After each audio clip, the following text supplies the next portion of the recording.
Hey everyone, hope that you're having a great day. Hope things are going well for you, that the week has gone off well.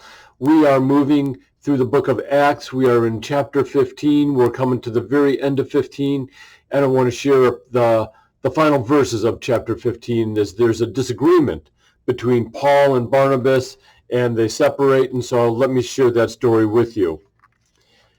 Beginning in verse 36. And after some days, Paul said to Barnabas, "Let us return and visit the brothers in every city where we proclaim the word of the Lord and see how they are." Now Barnabas wanted to take with them John called Mark, but Paul thought it was best not to take Mark with them because he had withdrawn from them in Pamphylia and had not gone with them to the work. And there arose a sharp disagreement, so they separated from each other. Barnabas took Mark with him and sailed away to Cyprus, but Paul chose Silas and departed, having been commended by the brothers to the grace of the Lord. Now, we see there's this sharp disagreement. They separate. And Paul, and you know, if you read Galatians, you can see where Paul and Peter got into it over the issue of circumcision, and there's a sharp disagreement. They ultimately came together, and here we see another disagreement, and it's to say that as much as we don't like to disagree with one another, as much as we always want people, I always want people to agree with me.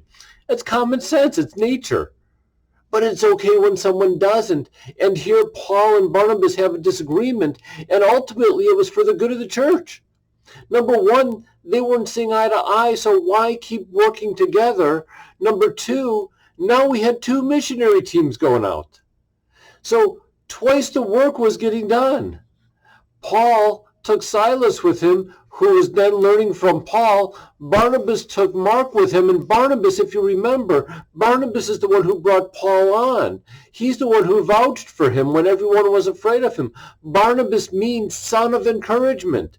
So Barnabas, who took Mark with him, who had kind of gotten a little freaked out from all the missionary stuff and maybe some of the attacks, was teaching Mark and helping to train Mark. And ultimately, in the end, when Paul is saying, hey, the time for my life has come to an end, he gives thanks to Mark, who came back and helped him. So while they split for a period of time, they did reconcile. So it's just a reminder for us. Yes, we don't always get along. We don't always see eye to eye. But in the end, can we somehow reconcile? Can we somehow say, yes, you know what, I didn't get along with him or her for a period of time, but ultimately, that's my brother.